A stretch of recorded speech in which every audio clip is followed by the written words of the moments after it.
amigos, bom dia a todos. Meu nome é Luiz Heleno Albuquerque Filho, é com grande honra e prazer que eu inicio mais um webinário do DENIT, um projeto conhecido como IPR+, idealizado aqui na coordenação geral pelo nosso coordenador Amaro Venâncio. A ideia do IPR+, e a gente já contou, nós estamos no 9º webinário nosso, ele se iniciou em outubro do ano passado, e nós tivemos a participação já de diferentes professores do Brasil. O evento foi pensado como uma forma do DENIT e o IPR apresentarem as pesquisas que eles têm desenvolvido com diferentes atores importantes no Brasil. Nós já tivemos esse evento com professores da Universidade Federal do Ceará, da COP do Rio de Janeiro, da Universidade Federal de Santa Maria, Universidade Federal de Santa Catarina, Universidade Federal de Viçosa, Universidade Federal do Recôncavo da Bahia, e hoje nós temos a honra de receber 2 pesquisadores da Universidade de Brasília, que são os professores que eu vou falar brevemente o currículo dos professores. O professor Márcio Muniz é graduado em Engenharia Civil pela Universidade Federal do Ceará. Ele tem mestrado em Engenharia Civil pela PUC do Rio de Janeiro. Fez doutorado na Universidade de Wise et Suécia, no Reino Unido. Tem pós-doutorado em Nagoya, no Instituto de Tecnologia do Japão, e especialidade em projeto rodoviário, também por um instituto japonês. Ele é professor da Universidade de Brasília já desde 1986, é pesquisador nível PQ 1B do CNPq, ele é membro do Comitê Editorial Científico de diversas revistas nacionais e internacionais, tem experiência na área de geotecnia e pavimentação com ênfase em métodos numéricos, orientou uma pancada, são cerca de 32 teses de doutorado, 55 dissertações de mestrado, mais de 380 trabalhos científicos publicados, diversos prêmios recebidos, coordena diversos projetos financiados pela CAPES CNPq e pela FAPDF. Ele é membro também de alguns conselhos superiores de algumas fundações e atualmente, honrosamente, ocupa a vice-reitoria da Universidade de Brasília. Esse é o professor Márcio Muniz, que é quem inicialmente vai proferir o webinário. Em um segundo momento, a palavra vai ser passada para o professor Raul Lobato. Ele é docente do curso de Engenharia Civil da Universidade Federal do Mato Grosso, no campus de Araguaia. Ele é graduado em Engenharia Civil pela Unimat, campus de Sinop. É mestre em Ciência de Materiais também pela Universidade Federal do Mato Grosso. Atualmente cursa o doutorado, honrosamente o doutorado aqui na UNB, inclusive sob orientação do Márcio Muniz, e tem experiência de docência na área de mecânicas do solo, estradas, pavimentação, manutenção de pavimentos, hidráulica e drenagem. Os interesses dele estão muito na área de pavimentação rodoviária e na área de geotecnia. Os colegas, só um minuto, nesse momento, ministrarão uma palestra /webinário com o título Método Medina, Método de Dimensionamento Nacional, Avanços e Perspectivas. Conforme o nosso rito, os colegas terão 1 hora, 1h10 para apresentação, e após esse espaço eu peço que os colegas que tiverem sugestões, contribuições, questionamentos, apresentem suas considerações no chat, e ao final do evento a gente abre para o espaço de discussão. Tá bom? Professor Márcio, professor Raul, novamente obrigado pelo convite e pela confiança em se fazerem presentes aqui. Nós já temos, nesse momento, 175 pessoas na nossa sala. Palavra com o professor Márcio Muniz. Saudações a todos os ouvintes. Gostaria de começar agradecendo a confiança e a parceria do DENIT. Temos vários amigos e colegas por aí, especialmente da Diretoria de Projetos e Pesquisa. Agradecer ao professor Luiz Guilherme, agradecer ao Luiz Heleno aí e toda a equipe do IPR. Agradeço pelas palavras aí da apresentação. Como dito, então, eu sou Márcio Muniz, eu vou fazer a parte inicial. O Raul está aqui do meu lado, vou deixar ele se apresentar rapidamente e, em seguida, lançamos aí a apresentação e eu começo. Bom, pessoal, bom dia a todos. Agradecer também aí a confiança do Luiz Heleno e do professor Márcio para estar aqui nessa oportunidade falando um pouco sobre o Medina, que tem sendo desenvolvido aqui no âmbito da parceria IPR Infralab. Espero que seja aí proveitoso aí para todos os presentes. E, no geral, é isso. Daqui a pouco eu assumo a apresentação. Espero que todos tenham aí um bom evento. Espero que a tela esteja compartilhada. Perfeito. Compartilhada, professor. Tranquilo. Então, novamente, agradeço aí. É um prazer estar participando aí desse webinário do IPR+. O nosso objetivo é apresentar os avanços do método Medina que foram obtidos pela nossa equipe de pesquisa durante esse TED, o TED 352, que começou em 2020, né? E deixamos para as discussões ao final um pouco das perspectivas, né? Sou o professor Márcio, o professor Raul vai assumir logo em seguida. O roteiro da apresentação é este. Vou falar um pouco do TED, de uma forma geral, um pouco também do Infralab, que é o laboratório que coordena a maior parte dessas pesquisas, dar uma visão geral sobre o que são os métodos empírico-mecanísticos e depois, mais especificamente, de como funciona, do ponto de vista teórico, o método Medina. A seguir, vamos falar de algumas limitações, questão da base de dados, a questão da aderência entre camadas e de diferentes metodologias de medição da área trincada. E vamos apresentar uma das metodologias que estudamos, né, que é a metodologia proposta por Almeida. Então, começando aqui um pouco sobre o nosso TED, o TED 352, um TED que foi assinado em 2020, era um TED de 60 meses, já estamos na prorrogação. Tem esse nome um pouco longo aí, mas basicamente o objetivo é o aprimoramento e a consolidação do método Medina. Temos também uma perna aqui de estudos complementares com geossintéticos e drenagem de pavimentos ferroviários. Então, temos uma parte rodoviária, como está mostrado aqui no nosso logo, e uma parte ferroviária. O TED, então, é capitaneado pelo DENIT, pelo IPR. A coordenação geral fica aqui no Infralab, que é um laboratório ligado à Faculdade de Tecnologia da Universidade de Brasília. Nós contamos também com pesquisadores do LTP, da Poli e da USP, sob o comando da professora Lied, do GAP-PASB, da Universidade Federal de Santa Maria, com vários colegas, eu vou mostrar todos no final, e da Universidade Federal de Campina Grande, com o laboratório LEP, sob o comando do professor John Kennedy. Então, esta é uma visão geral da equipe, são muitos outros pesquisadores. Então, o TED foi assinado entre o DENIT e a UNB em maio, como eu falei. Estamos já na fase final do TED. Eu, Márcio Muniz, sou o coordenador geral, né? E temos duas pernas, uma frente rodoviária e uma frente ferroviária, cada uma delas com 5 metas. Na frente ferroviária, uma das metas é a calibração do programa, que em parte vai ser discutida aqui. O estudo de outras ferramentas, a verificação dos métodos de cálculo do Medina em relação a outros métodos disponíveis, outros programas empírico-mecanísticos, a ampliação do banco de dados e uma série de cursos de capacitação. Na parte ferroviária, temos a instrumentação de alguns trechos ferroviários, o desenvolvimento de um modelo físico em escala 1:1, com ensaios dinâmicos, e o estudo de geossintéticos empregados em drenagem e obras ferroviárias. A parte ferroviária é liderada pelos professores Rafael Cerqueira, aqui da UNB, e o professor N. Palmeira, que é o nosso expert em geossintéticos. E a parte rodoviária conta, né, com o apoio, como eu falei, da professora Lied, da Poli USP, do professor Kennedy, da Universidade Federal de Campina Grande, do professor Magnus Baroni, da UFSM, e também como colaboradores os professores David, Luciano Spert e Lucas Bueno.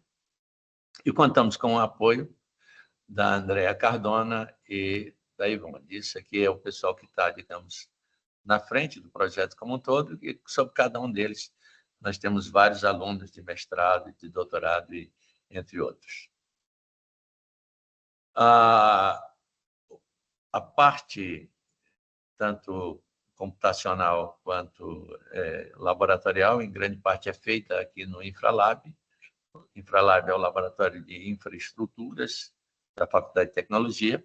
Na verdade, não é um laboratório, é um condomínio de laboratórios. Nós temos tanto a parte de solos, a parte de pavimentação, a parte de energia, a parte de engenharia territorial, mas naquilo que nos cabe, né, um laboratório grande, um laboratório de quase 2.000 metros quadrados, subdividido em diversas salas ou sublaboratórios. Temos um laboratório de hidrodinâmica, onde fazemos ensaio de fluxo em 3D, tudo filmado. Temos o laboratório de solos completo, incluindo a parte de solos não saturados. Temos o laboratório de ligantes, incluindo os DSRs mais modernos. Uma sala onde preparamos, compactamos e cortamos os corpos de prova. Temos um laboratório muito avançado de partículas, em que a gente pode estudar desde partículas extremamente pequenas, da ordem de, não de nano, mas de micrômetros, até partículas usadas em ferrovias, da ordem de 2, 3 polegadas. Né? Temos o laboratório onde são feitos ensaios especiais nas amostras de concreto asfáltico.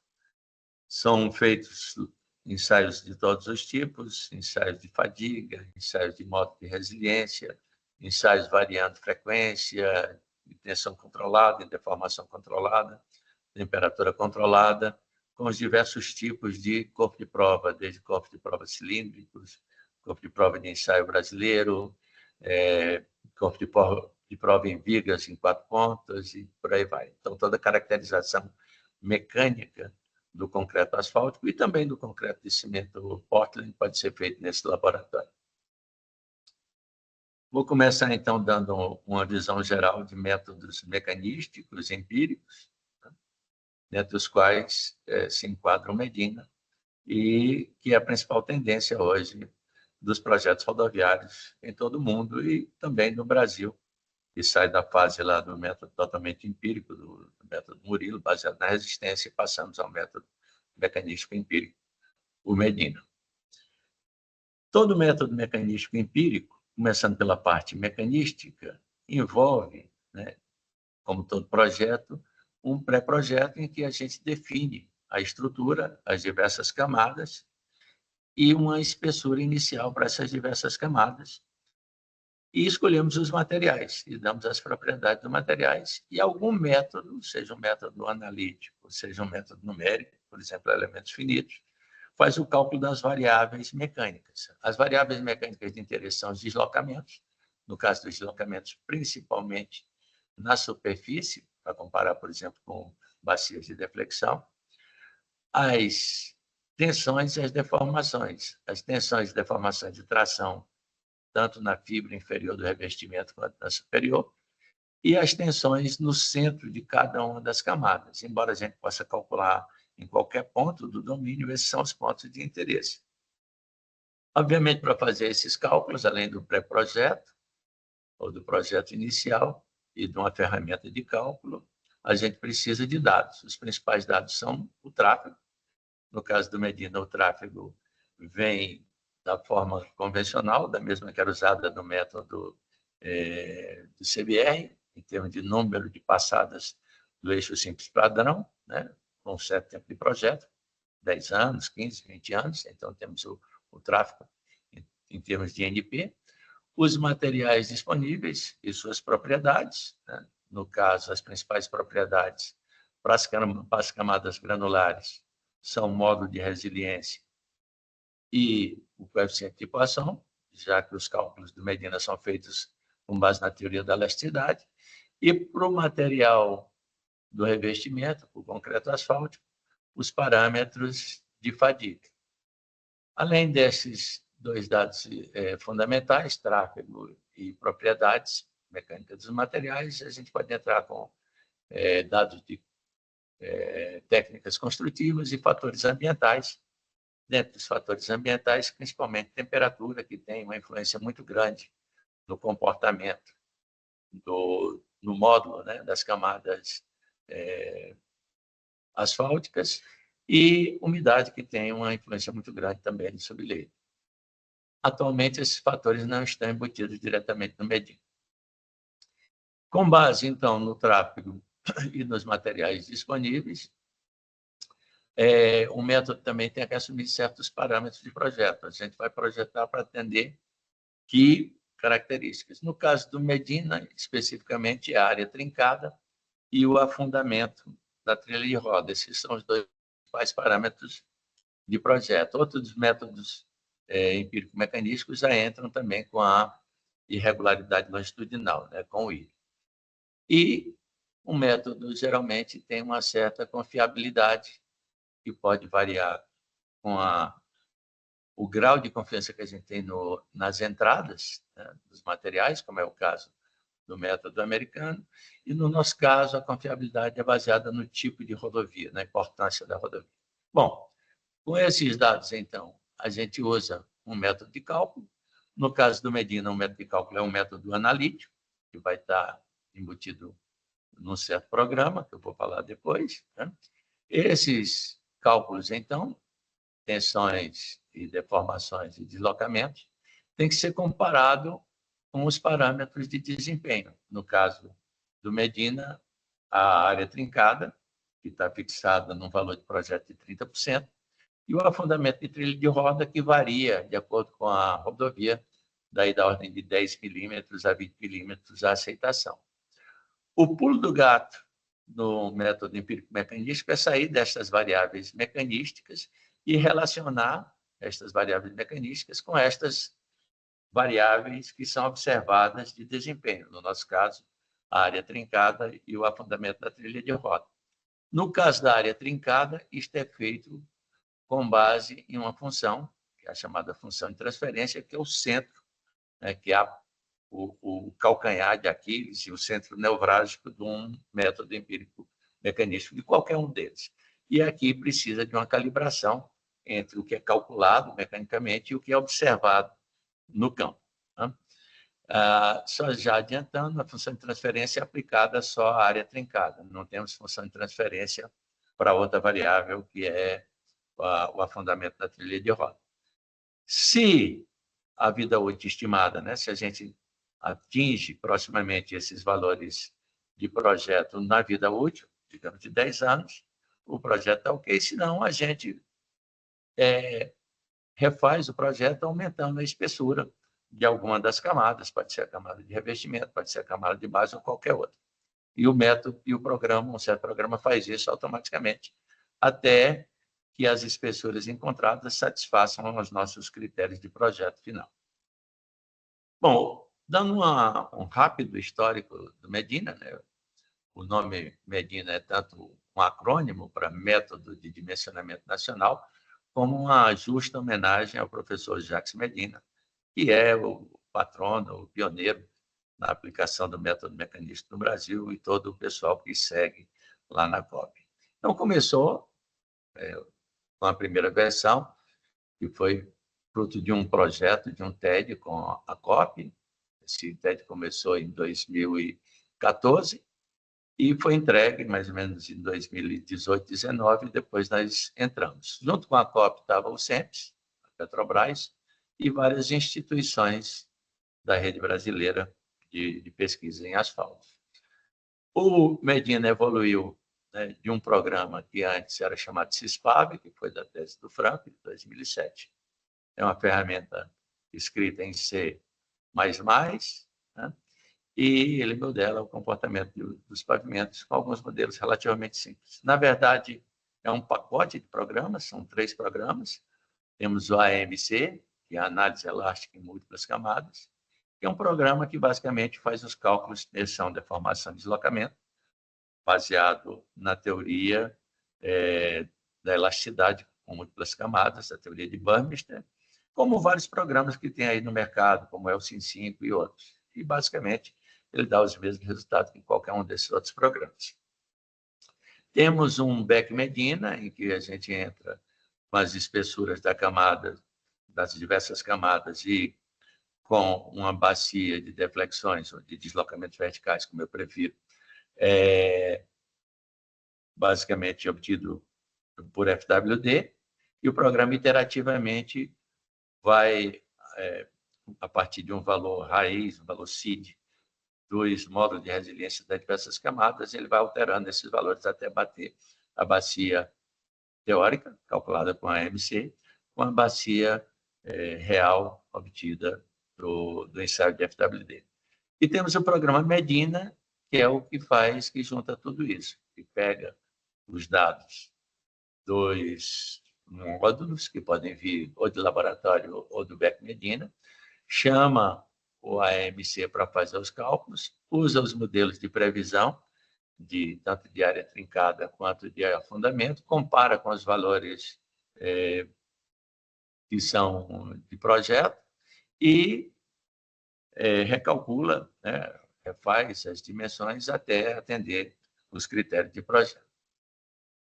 Bom, falando muito rapidamente do ponto de vista teórico do método Medina aqui de uma forma bem rápida, bem resumida, eu diria que o método Medina se resume basicamente a este gráfico, pelo menos no que diz respeito à variável de área trincada, né?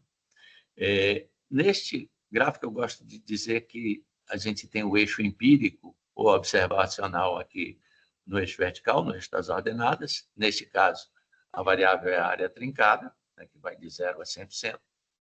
E neste eixo horizontal das abscissas, a gente tem a parte mecanística propriamente dita, por esse número aqui, que é o N ajustado, o N'. Esse N' traz o número de projeto, de passada de termo de simples padrão. Temos aqui um 10 a menos 10, só para anular o valor alto aqui do NP, para que esse N' fique aí da ordem de 0 a 1.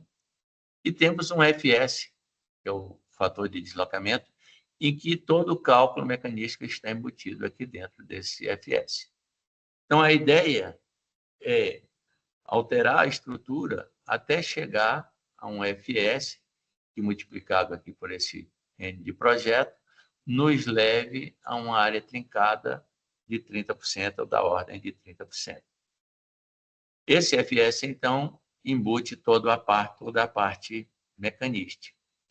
Ele está aqui colocado, né, a variação dele com o que se chama de dano médio, e o dano médio, basicamente, é uma variável que é calculada para a camada de revestimento, baseada nas deformações de tração. Tudo está resumido aqui neste slide. Então, nesse slide, eu vou começar de baixo para cima. A gente tem aqui a camada de revestimento. Obviamente, a gente tem as outras camadas para baixo. Temos a carga. A carga é simplesmente um eixo simples padrão, ou a metade deles, não faz muita diferença.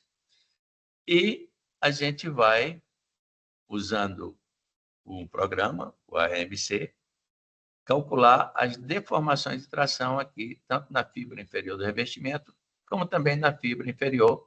O Medina hoje usa 20 pontos, 10 pontos aqui embaixo e 10 pontos aqui em cima. Tendo a deformação de tração calculada pelo programa, tá aqui, e tendo as constantes que caracterizam o modelo de fadiga, o modelo usado de fadiga, modelo que está aqui, um modelo exponencial, que tem duas constantes, K1 e K2, e essas constantes K1 e K2 caracterizam a camada asfáltica e são obtidos, em princípio, em laboratório.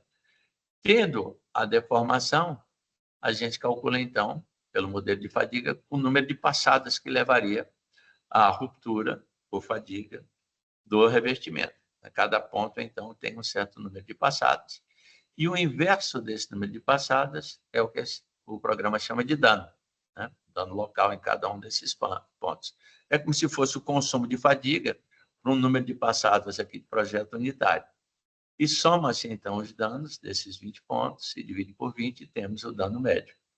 Esse dano médio, basicamente, define o fator de deslocamento, o FS, segundo essa variação, dano médio vezes FS, e esta curva também uma curva exponencial, que, tirando o log dos dois lados, dá essas duas constantes, C1 e C2, que no projeto original tinha esses valores.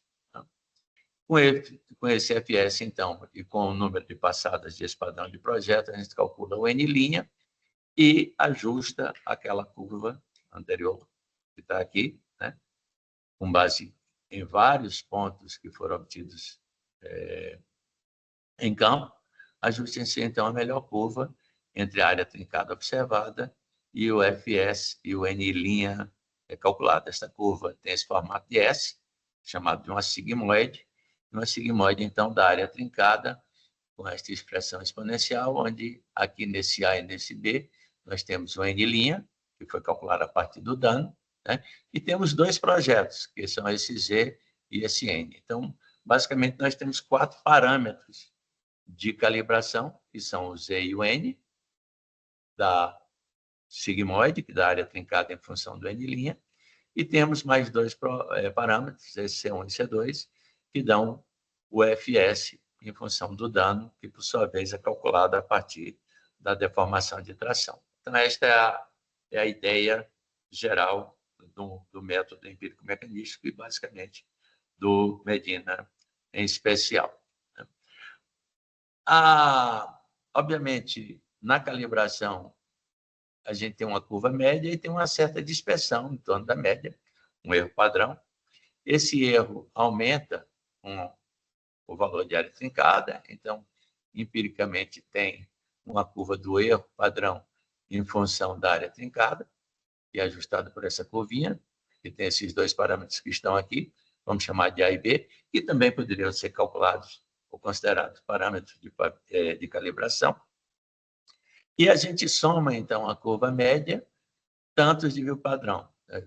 Um Z vezes o erro padrão que está aqui, onde esse Z depende da confiabilidade. Esse Z é da ordem de 1,6, com a confiabilidade de 95%. Quer dizer, que todos os dados estejam dentro da curva padrão até 95%, podendo ficar só 5% fora, né? Isto, então, é calculado, esse Z, em função do tipo de rodovia, se é uma rodovia mais importante ou uma rodovia secundária. Então, de uma forma muito resumida, é assim que o programa também embute a parte de confiabilidade. Não é uma parte de análise probabilística, é simplesmente uma análise de confiabilidade. Não confundir análise probabilística com confiabilidade. O programa também traz o cálculo das deformações permanentes. As deformações permanentes, basicamente, são vistas como um afundamento da trilha de roda, o deslocamento permanente aqui no topo da camada de revestimento. Isto é calculado a partir das deformações verticais. As deformações são a derivada do deslocamento com a profundidade, ou o ΔH sobre o H.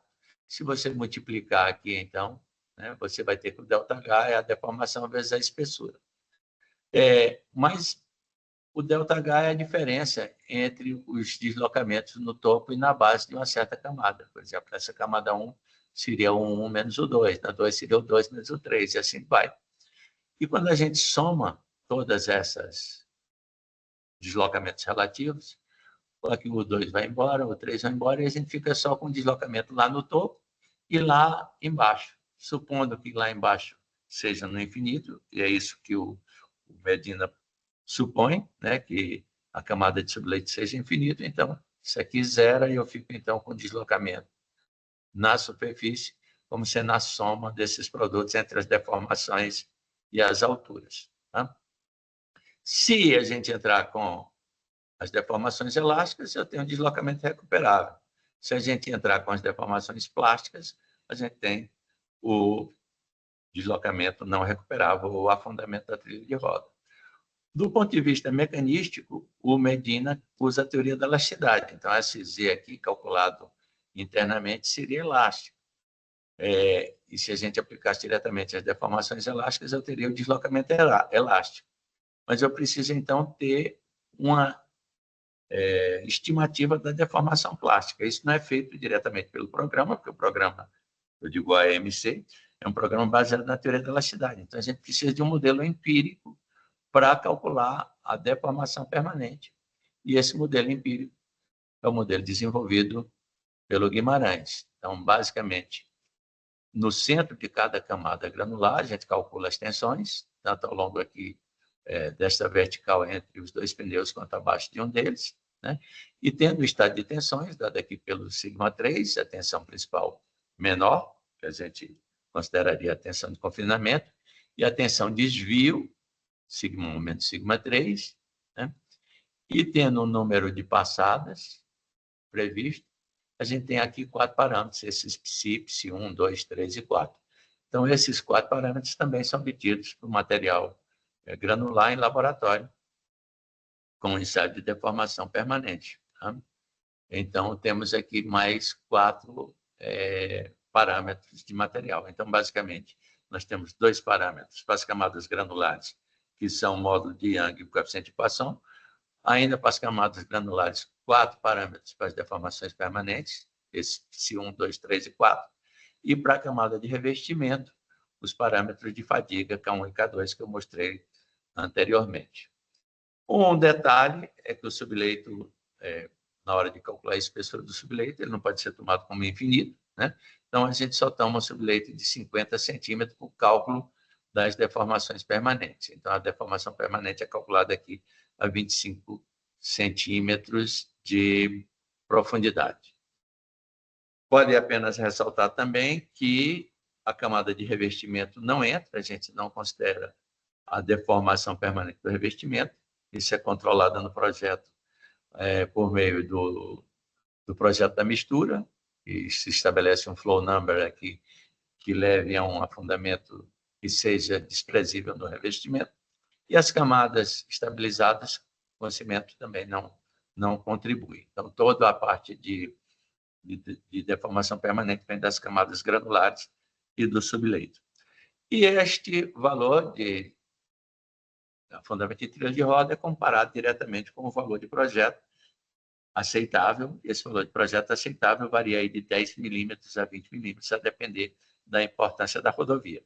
Portanto, não tem função de transferência para esta variável de projeto afundamento de trilha de roda. Então, basicamente, é isto a minha parte. Eu vou passar para o professor Raul dar continuidade. Raul.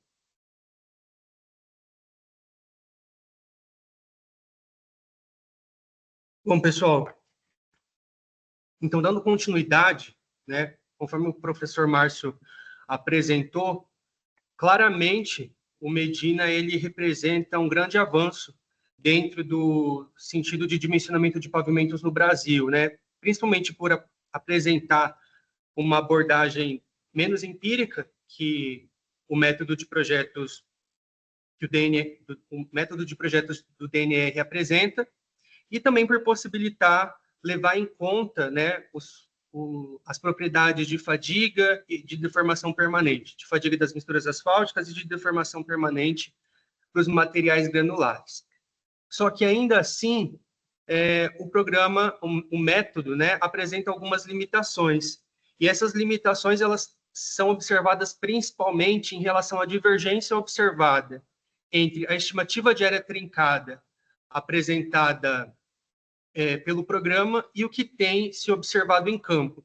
Isso tem sido reportado aí por diversos autores. Eu coloquei aqui algumas referências e depois vocês podem consultar essas pesquisas com um pouco mais de calma.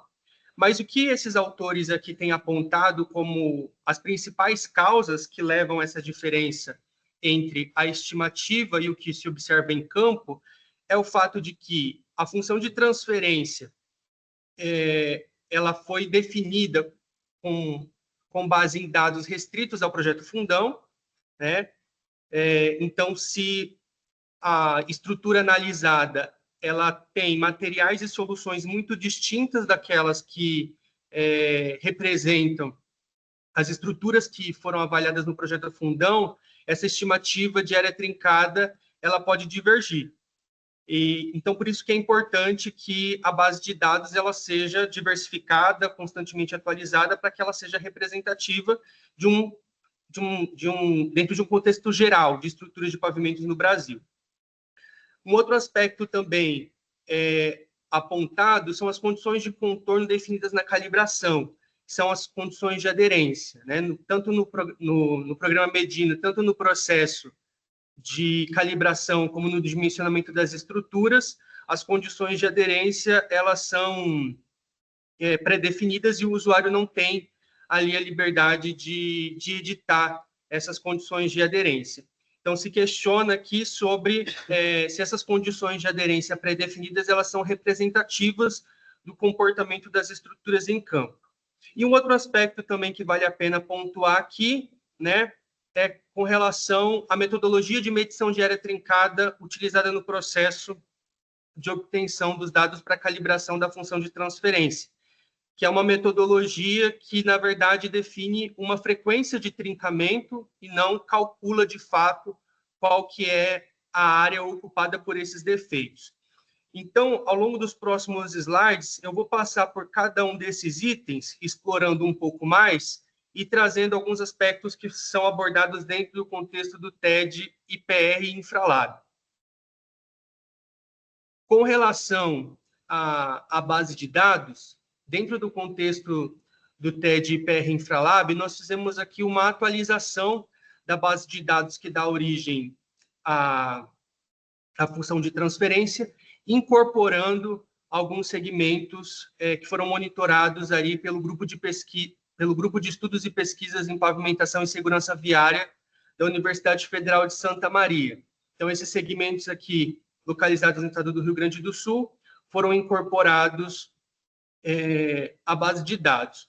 O meu objetivo aqui é apresentar isso mais como um produto do TED, né, dizendo que essa base de dados ela está em processo de atualização e, além, né, desses segmentos que foram incorporados dentro do contexto do TED IPR Infralab, existe também os segmentos ProMedina, que também tem o objetivo de complementar esse banco de dados e tornar ele cada vez mais diversificado e representativo das rodovias no Brasil.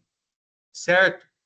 Aqui eu não vou discutir qual que é o efeito dessa atualização nas funções de transferência, mas eu quero destacar aqui a importância dessa atualização, né? É importante que essa base de dados ela contemple cada vez mais segmentos, e não apenas cada vez mais segmentos, mas cada vez mais segmentos distribuídos por diferentes regiões do Brasil e contemplando diferentes materiais e diferentes soluções de engenharia.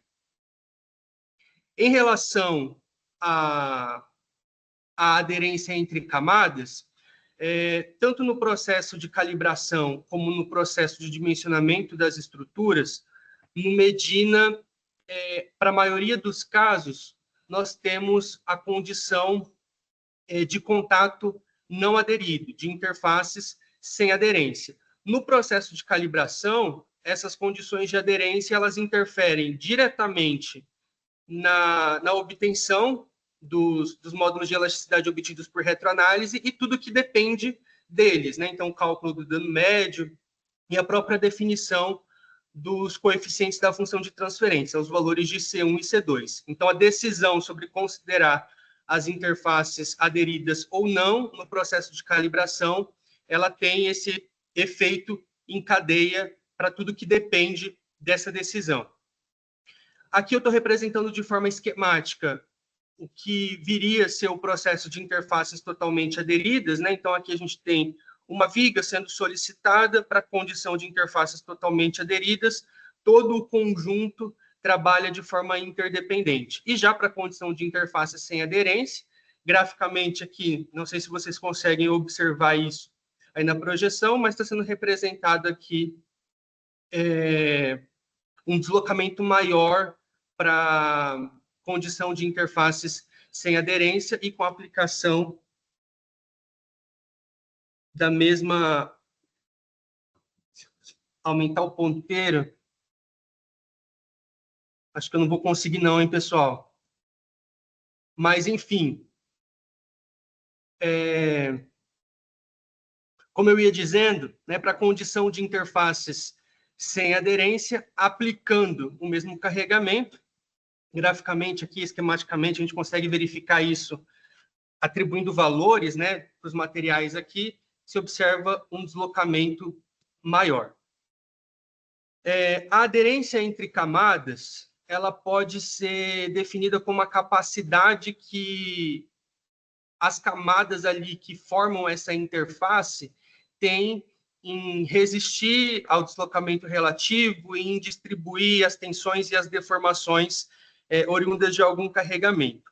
Em estruturas de pavimento, essa aderência entre camadas ela pode ser escrita como função da adesão, aqui no caso, principalmente de interfaces que são formadas por pelo menos uma camada asfáltica. Então, essa adesão aqui ela viria decorrente da aplicação de pinturas asfálticas, como imprimação ou pintura de ligação, e complementada com uma parcela de atrito. Esse atrito aqui sendo proveniente das irregularidades das camadas, né, dos agregados que constituem ali as camadas da estrutura. Então, a aderência entre camadas é essa capacidade, né, que a interface tem em resistir aos deslocamentos relativos e sendo formada por uma soma dessas parcelas, né? Eu tenho essa aderência composta tanto por uma parcela de adesão como por uma parcela de atrito. No caso das interfaces entre camadas granulares e entre camadas granulares e o subleito, nós temos ali a predominância do atrito. E aí existem algumas formas de caracterizar essa interface, né? Um parâmetro que é amplamente utilizado para essa finalidade é o módulo de reação ao cisalhamento KS, que estabelece uma relação entre os deslocamentos relativos que acontecem na interface e a tensão de cisalhamento que atua ali. O que é importante deixar claro aqui é que esse KS aqui, ele é uma medida de rigidez. Então, quando o KS ele é igual a zero, a rigidez é nula. Então, não existe restrição ao deslizamento. E aí, comumente, a gente se refere a esse estado de rigidez nula como um estado sem aderência. Coloquei aqui entre aspas justamente porque o KS não é uma medida de aderência, é uma medida de rigidez. Isso é importante ficar claro aqui. E quando esse KS tende ao infinito, a rigidez da interface tende ao infinito, então o deslocamento relativo entre as camadas fica totalmente restrito, que é o estado que a gente comumente se refere como uma condição totalmente aderida. Em 1976, o Zahn ele propõe um modelo para a representação do KS em função de um parâmetro adimensional L. E é justamente essa forma que o Medina considera a interface, a aderência entre camadas, no caso, a rigidez entre camadas. Né? Quando L é igual a zero, KS é igual a zero, então nós teríamos aí a condição de interface sem aderência, e quando L é igual a 1, KS tende ao infinito, e nós teríamos aqui a condição de interfaces totalmente aderidas. No programa Medina, essa propriedade aqui não pode ser editada pelo usuário da ferramenta, mas no programa AMC, para análises, né, que não de fato consistem em um dimensionamento, né, numa análise de um sistema elástico de múltiplas camadas, o usuário pode entrar com valores de L entre 0 e 1. Isso apenas no AMC. E aí, aqui nesse próximo slide, eu coloquei para vocês o comportamento de variáveis mecanísticas com a variação de KS ou com a variação do L, partindo de um estado sem aderência para um estado totalmente aderido. Aqui, nesse primeiro gráfico, tem a variação da deformação de tração na fibra inferior da camada de revestimento. E aí, esse gráfico aqui, ele demonstra, né, a variação dessas deformações para uma estrutura onde as interfaces granulares foram consideradas totalmente aderidas e a única interface com aderência variável foi a interface entre o revestimento e a base. Aqui, o que a gente observa é, conforme a rigidez ao cisalhamento aumenta, as deformações de tração, elas diminuem, e em alguns casos aqui, estudados por esses pesquisadores aqui, elas invertem o sinal, né? Elas passam de deformações de tração para deformações de compressão. Então, essas três curvas aqui representam o módulo da primeira camada, como se ele estivesse mudando o material da camada de revestimento aqui. Então, para três condições diferentes, ele observa essa variação das deformações de tração conforme ele aumenta o módulo de reação ao cisalhamento, o valor de KS. O que eu quero mostrar aqui para vocês é que as principais variações, elas acontecem no intervalo aqui entre KS igual a 100 e KS igual a 10.000. Então, seria um intervalo entendido aqui como um intervalo de aderência parcial ou aderência intermediária. E aí, um bom tempo depois, né, já dentro do contexto TED e PR Infralab, no trabalho de Toffoli, em 2021, ela observou esse mesmo comportamento nessa mesma região, porém, avaliando outros aspectos, né? Ela também aborda no trabalho dela aqui, ela também observa esse mesmo resultado aqui, para as tensões e para as deformações. Aqui eu escolhi trazer a vida de fadiga, calculada pelo modelo do Instituto do Asfalto. Então, para a condição sem aderência, eu tenho uma vida de fadiga baixa, e conforme a aderência vai aumentando, essa vida de fadiga, ela também aumenta. E as principais variações também acontecem nesse intervalo entre 100 e 10.000. Nesse próximo gráfico aqui, estou representando a variação do deslocamento medido no topo do revestimento, na superfície, entre as rodas, né, considerando o carregamento de um semi-eixo.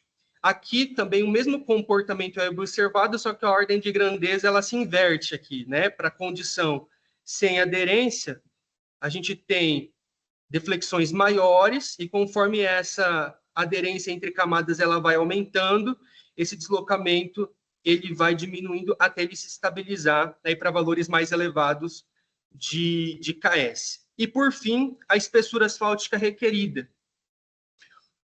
Né? Então, aqui, conforme a rigidez na interface entre revestimento e base aumenta, a espessura requerida ela também diminui.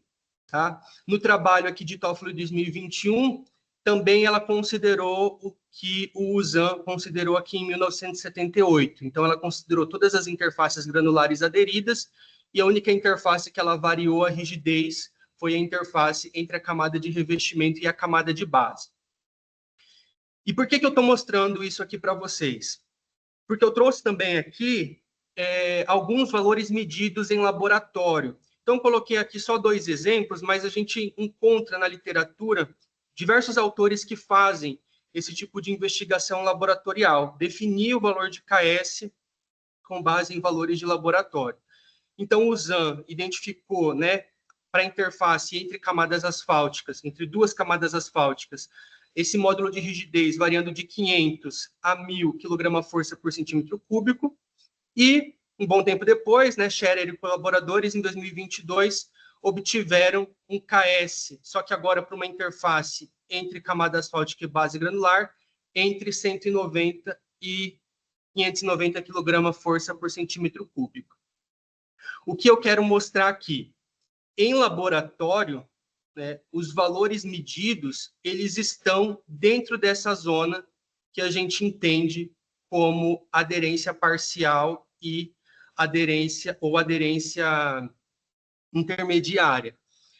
Isso porque as condições de aderência extremas, né, ou totalmente aderidas ou totalmente sem aderência, são condições teóricas, né? Por mais que a gente queira chegar à total aderência entre camadas, não é muito fácil chegar nisso na prática, né? Porque na prática, a aderência entre camadas ela depende de vários fatores, depende de escolha de material, depende do processo executivo, depende de condições ambientais.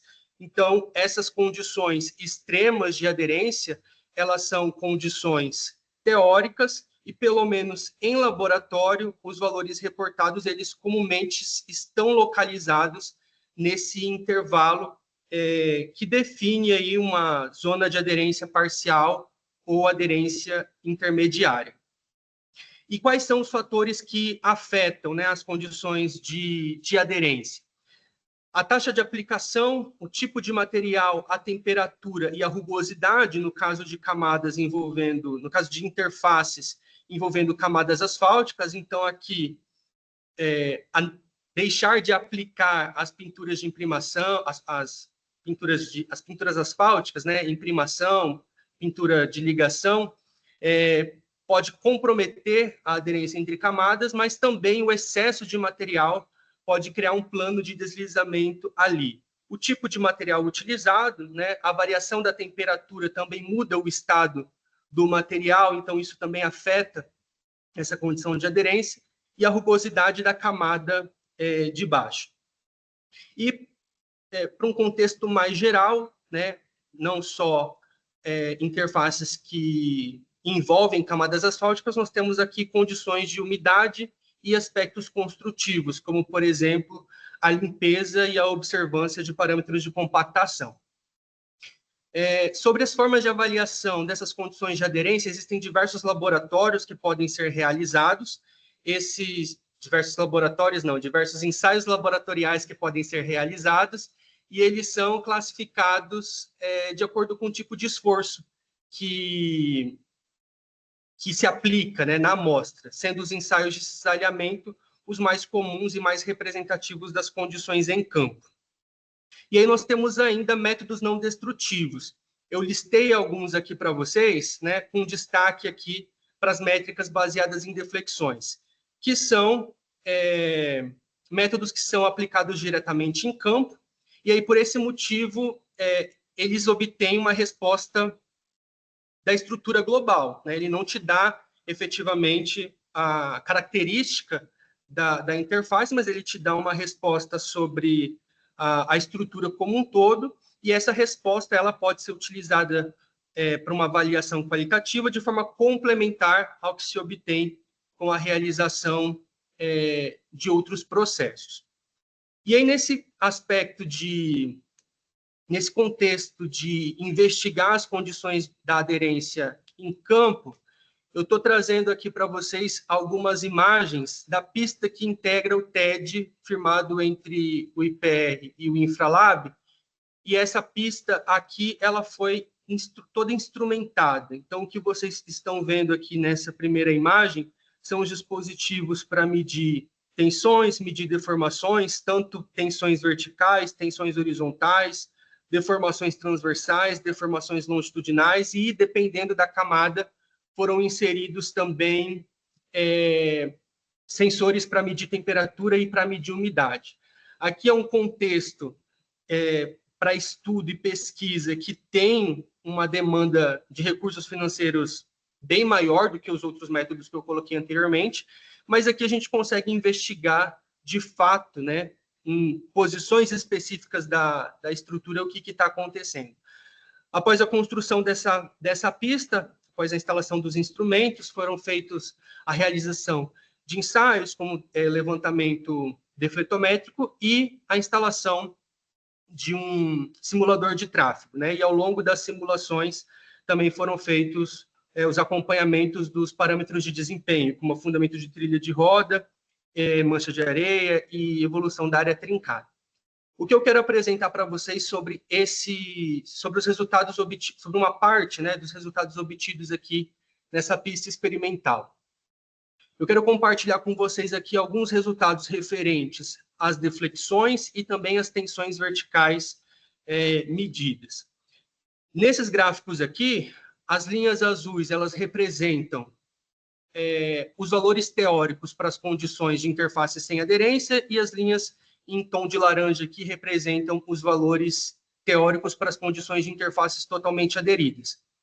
Essa pista ela tem 2 trechos, né, com seção transversal distinta, e esses resultados que eu apresento para vocês aqui, eles são correspondentes ao trecho que tem essa seção, que está representada aqui de forma esquemática. E eu consigo chegar aos valores teóricos aqui pelo fato de que esses materiais eles foram todos caracterizados em laboratório. Então, o que eu quero comentar aqui com vocês é mais um comentário em tom indicativo do que tom conclusivo, né? Até mesmo porque o que eu estou apresentando aqui são apenas 2 medidas, né? Só deflexão e tensões verticais e apenas em uma estrutura, né? Para a gente bater o martelo ou fazer uma análise um pouco mais completa, seria necessário fazer um estudo mais aprofundado aqui. Mas em relação ao que eu estou apresentando aqui, em relação às deflexões, a gente observa que uma variação significativa dos valores que foram medidos em campo, né? Foram obtidos valores tanto acima quanto abaixo do limite estabelecido pelos valores teóricos aqui. Mas o que a gente observa é o posicionamento da mediana mais próximo aqui do valor teórico correspondente à condição de interfaces aderidas. E para as tensões, também observo aqui, para a maioria dos casos, no topo da base, no topo da subbase e no topo do subleito, que os valores medidos em campo, para a maioria dos casos, eles estão mais próximos da condição de interfaces totalmente aderidas. Mais uma vez, né, são apenas 2 grandezas, né, e além de eu estar avaliando aqui só deslocamentos verticais e tensões verticais, preciso considerar aqui também a margem de erro, né, desses instrumentos e dos equipamentos que foram utilizados para poder medir esses valores em campo. Isso um comportamento em campo, né? Agora, como as condições de aderência afetam a resposta do programa Medina? Aqui nesse slide, eu coloquei para vocês uma tabela com as características de uma estrutura de referência. E essa estrutura de referência ela é composta por materiais que compõem a própria base do programa. Aqui o tráfego que foi assumido e aqui estimativas de área trincada e de afundamento de trilha de roda. Nesse caso aqui, são funções de transferência que foram calibradas para essas condições específicas, né? Eu falei no começo da minha fala que as condições de aderência impactam o processo de calibração, então aqui de fato foi feito um processo de calibração exclusivo para cada condição de aderência, já com a base de dados atualizada. Aqui está escrito FQT, porque essa estimativa ela apresenta um resultado nos mesmos moldes do método de medição de trincamento pela grelha, né? O que seria uma medida de trinca. E o que eu quero mostrar aqui, no final das contas, é que quando se assume condições de interfaces totalmente aderidas, né, e fazendo o processo de calibração das funções de transferência, considerando isso lá do início, né, as estimativas de área trincada tendem a ser menores em comparação ao que se observa para as condições de aderência assumidas na calibração original. E o mesmo acontece para os afundamentos de trilha de roda, né? A estimativa de afundamento de trilha de roda para a condição de interfaces totalmente aderidas, que é o que está sendo representado aqui nesse slide pelas linhas em laranja, é menor do que a estimativa obtida considerando as mesmas hipóteses da calibração original. Não vou entrar no mérito das funções de transferência que foram calibradas, né, para a base de dados atualizada, porque esse não é o foco da nossa apresentação aqui. E aí, por fim, um outro aspecto importante que precisa ser levado em consideração é a metodologia de medição de área trincada. Então, nós temos 2 métodos normatizados aí pelo DENIT, a 007 de 2003, que, de fato, mede a área ocupada pelo defeito, e a 433 de 2021, que na verdade é uma medida de frequência, né? A área trincada ela é calculada como o número de células onde existem defeitos e sobre o número total de células avaliado. E aqui eu coloquei 2 exemplos esquemáticos, né? Onde tanto o exemplo 1 quanto o exemplo 2 resultaria numa mesma porcentagem de área trincada. Mas percebam aqui que a minha intenção foi representar trincas maiores e trincas, né? Coloquei um traço um pouco maior aqui, né, para representar um nível de severidade diferente, o que resultaria, né, no mesmo resultado aqui, uma mesma classificação. Que é uma grande questão desse método, né? A severidade do defeito, a extensão do defeito não é avaliada, mas sim a sua ocorrência. E aí, como um produto do TED, eu coloco aqui para vocês um estudo que foi feito entre essas 2 metodologias, em parceria com o pessoal de Santa Maria novamente, e o que a gente observa é que as estimativas em termos da 433 de 2021 tendem a ser maiores que as estimativas em termos do que propõe a 007 de 2003. Aqui a gente tem um ajuste bastante satisfatório, e é um ajuste que ele foi uma equação, né, de conversão de uma resposta para outra, que foi obtida considerando segmentos implantados e monitorados no estado do Rio Grande do Sul. O que eu apresento nessa segunda figura aqui é uma correlação também entre a 433 e a 007, só que agora apresentado por Almeida e colaboradores em 2024, só que aqui com dados de um segmento na Bahia, que também apresentam um ajuste satisfatório, assim como o ajuste aqui da correlação apresentada pelo pessoal da UFSM. Quando a gente sobrepõe essas 2 equações, a gente observa que elas têm um comportamento semelhante. E aí eu entendo que existem 2 formas de implantar isso dentro do Medina, né? Ou a gente implanta essa correção no final do cálculo, né? Então pega a resposta de área trincada que o programa apresenta e faz uma conversão, né? Essa primeira proposta ela implicaria num ajuste da marcha de cálculo do programa. E uma segunda alternativa seria converter os dados no início do processo de calibração. Então, fazer todo o processo de calibração, considerando como dados de entrada área trincada em termos da 007 de 2003 e obter valores de C1 e C2 correspondentes a essa metodologia de medição de área trincada. Explorados todos esses pontos que conversam diretamente com as limitações que a gente enxerga no método Medina hoje, eu quero apresentar para vocês aqui o que foi desenvolvido considerando a metodologia proposta por Almeida e colaboradores em 2024. Essa metodologia ela está melhor descrita num artigo da Eninfra de 2024. Então, eu não vou entrar em muitos detalhes aqui, por conta do tempo, mas, basicamente, o que o artigo ele pontua é o que eu já pontuei aqui com vocês, né? Além da divergência entre os dados medidos em campo e as estimativas do programa, o programa Medina ele retorna estruturas muito mais robustas que aquelas comumente dimensionadas na prática da engenharia rodoviária no Brasil. Então, o que o artigo ele faz? Ele pega a base de dados utilizada para a calibração das funções da função de transferência atual e avalia em comparação ao monitoramento de segmentos do SGP, né? Então, ele observa aqui um certo alinhamento.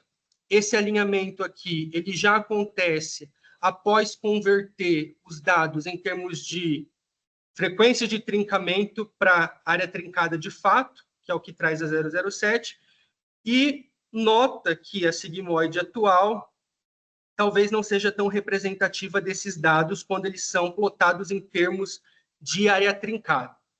Mas a análise ela não para nesse comparativo dos dados que deram origem à função de transferência aos dados do SGP.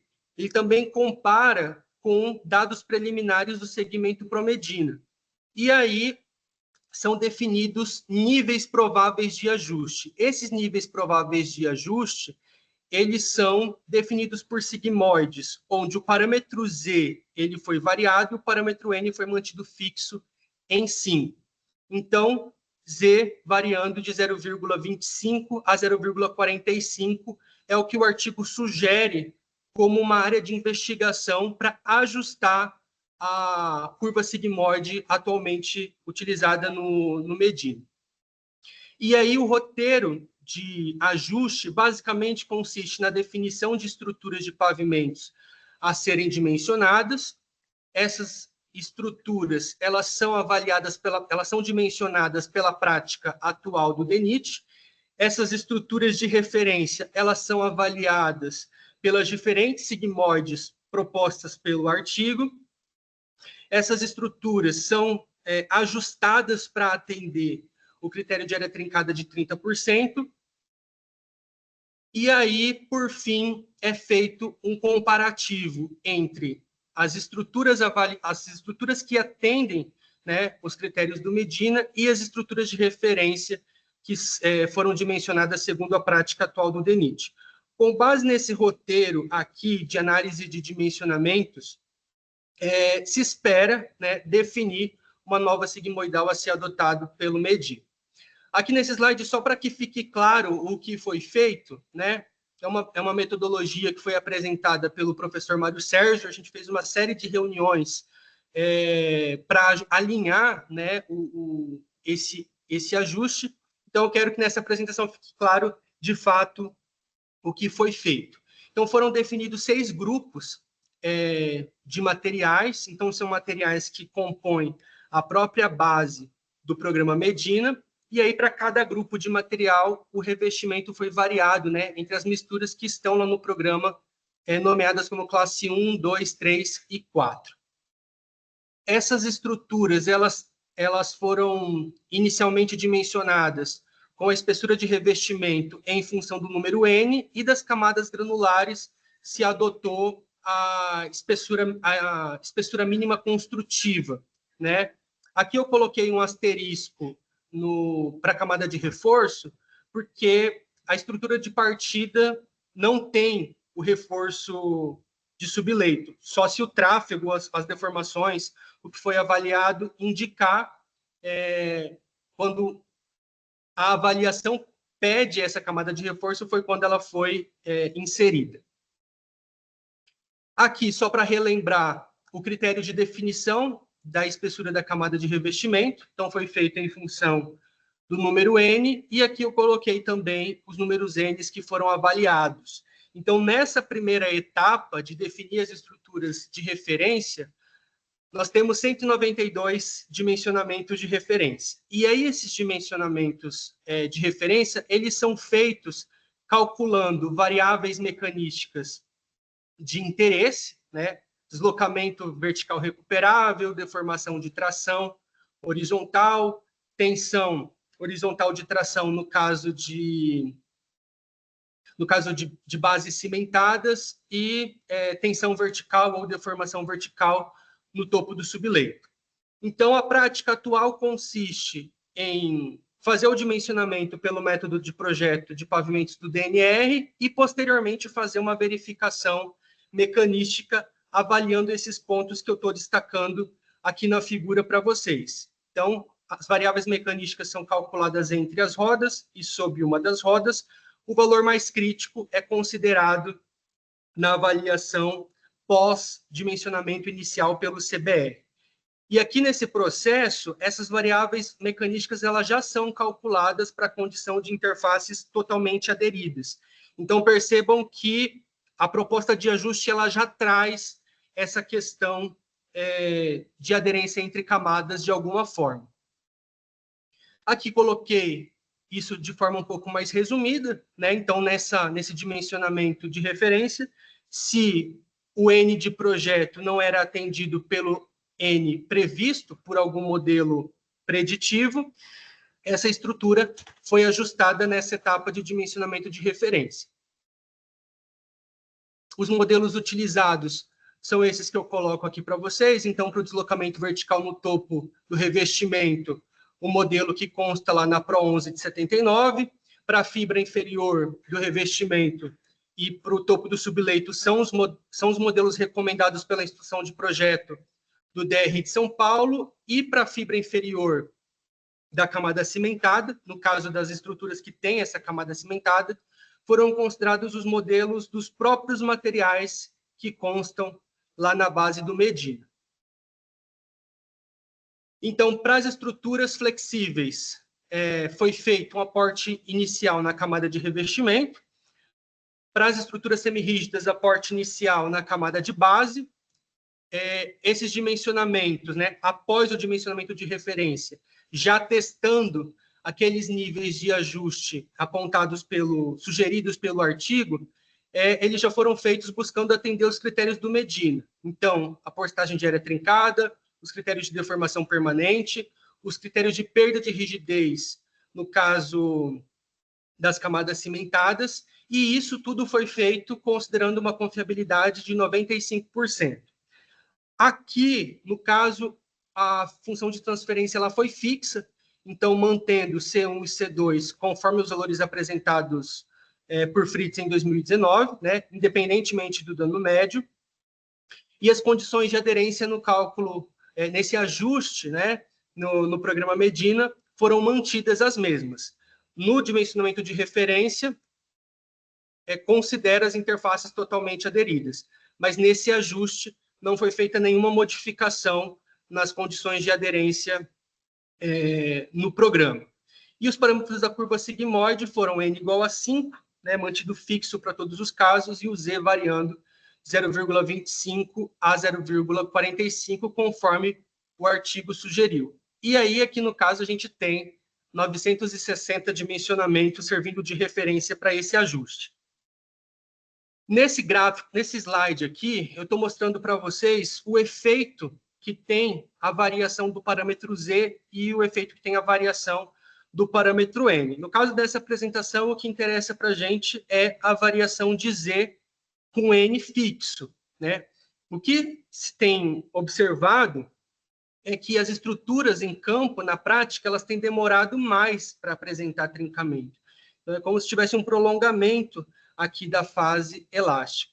E é isso que a gente observa mantendo o N fixo, o N que participa lá do cálculo da área trincada, e variando o valor de Z. Então, conforme esse valor de Z aumenta, é como se o ponto de inflexão aqui da curva sigmoide se deslocasse nessa direção. E aí, nesse espaço, área trincada N', a gente observa que o efeito disso é uma maior ocorrência de valores aqui próximos de zero, até que o trincamento comece a evoluir. Então, é isso que a gente espera, né, com esse ajuste. Variando o Z de 0,25 a 0,45, a gente espera esse comportamento aqui. Pronto. Então, os 960 dimensionamentos, eles estão apresentados nesse slide aqui para vocês. O que está sendo posto aqui? Está sendo posto aqui para vocês a combinação de número N, classe da mistura asfáltica, o valor de Z, e o valor que está sendo representado aqui são as estimativas de área trincada apresentadas pelo programa. O que está em verde são os casos que atendem o critério de 30%, e o que está em vermelho são as situações onde esse critério não foi atendido. E aí eu quero explorar um pouco esses resultados aqui, tanto em termos de atendimento do critério de área trincada, como redução da espessura da camada de revestimento e redução da espessura total. Não sei se vocês conseguem observar, mas existem alguns valores aqui nesse slide que o número está em negrito.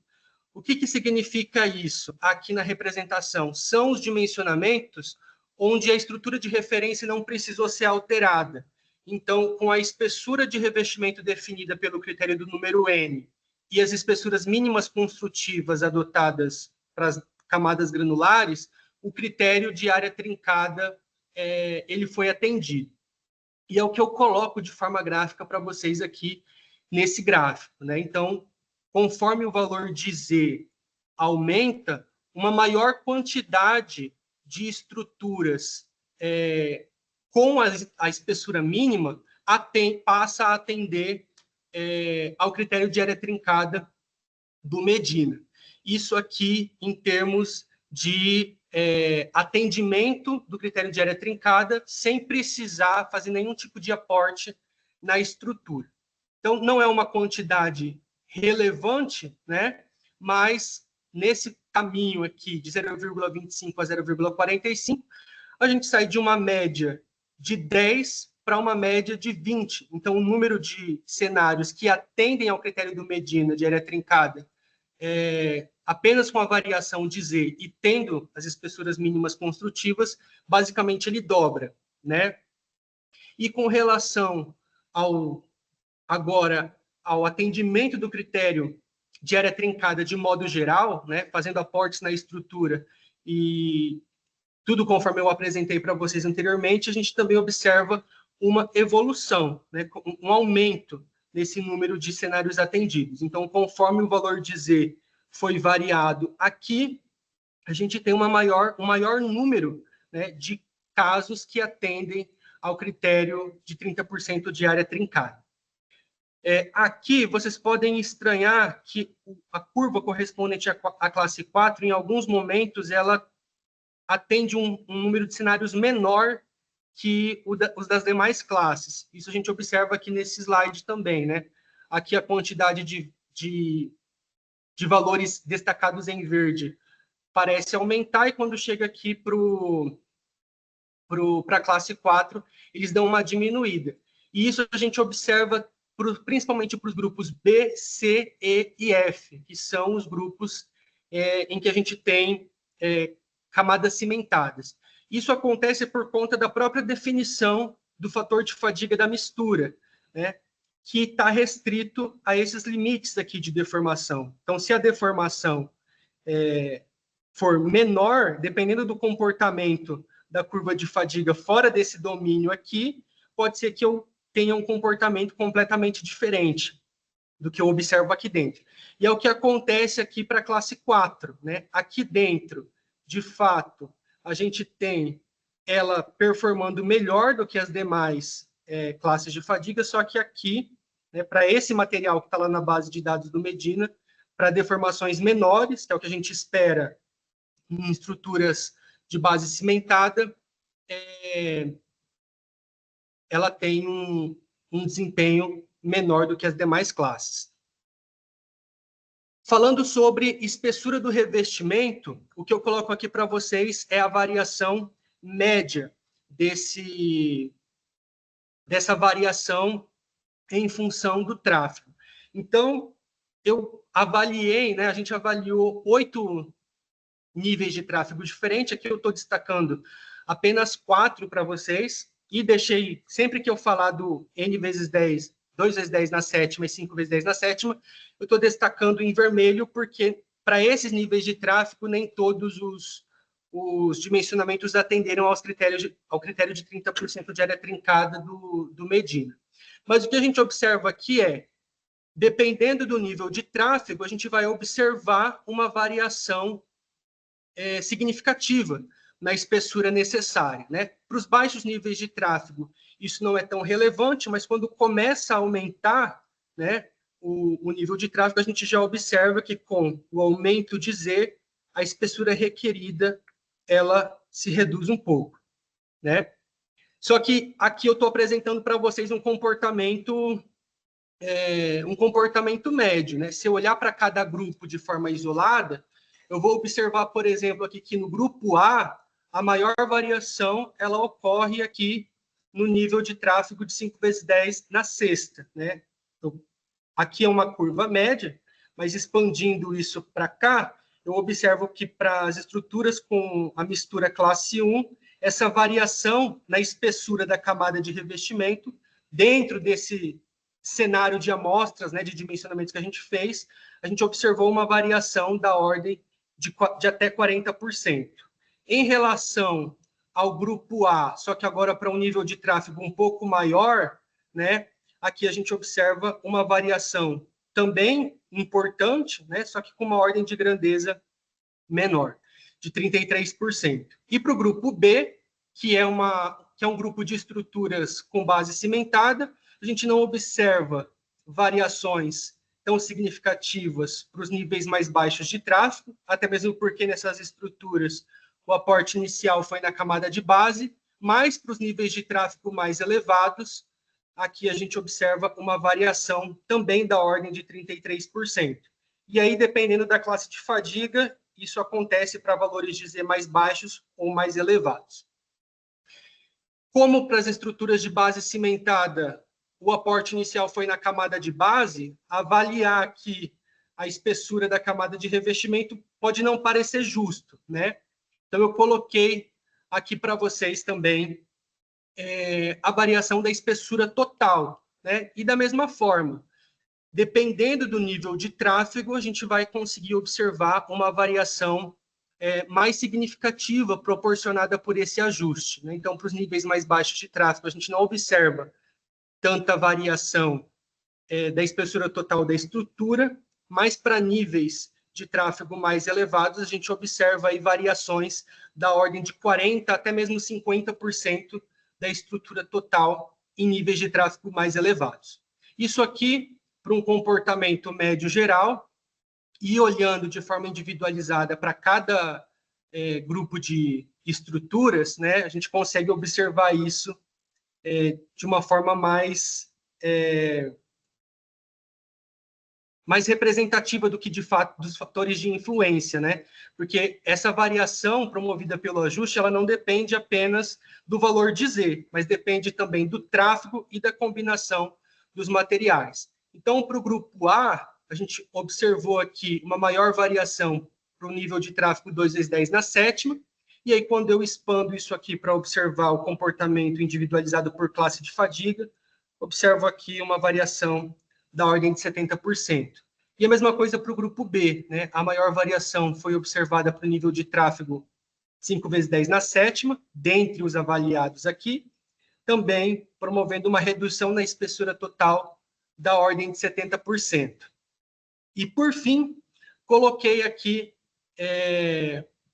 para vocês uma representação de qual seria o comportamento da curva sigmoide, né, das estimativas de área trincada, considerando esse ajuste.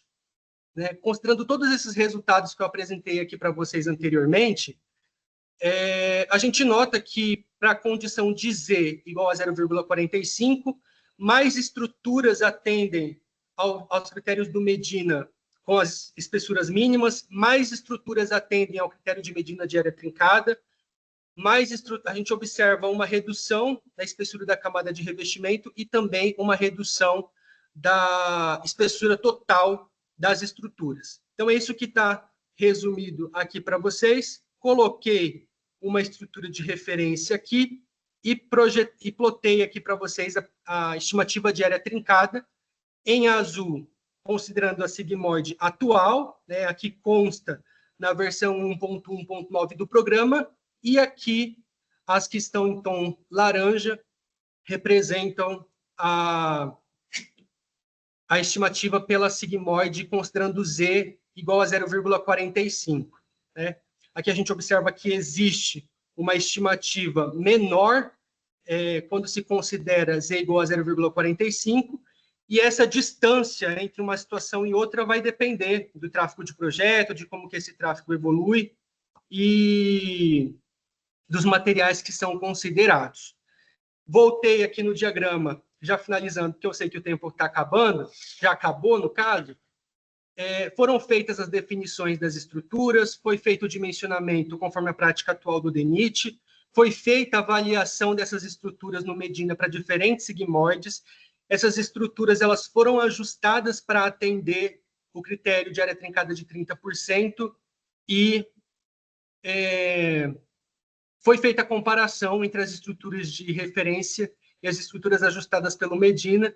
A gente acredita e entende que, com base no que essa metodologia propõe, se pode definir uma nova curva sigmoide a ser adotada pelo Medina. Luiz, peço desculpa por ter me estendido aí além do meu tempo, mas é isso que foi preparado. Muito obrigado.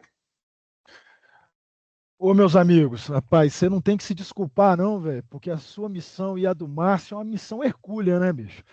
Os colegas, inclusive, aqui que têm participado do chat, têm elogiado.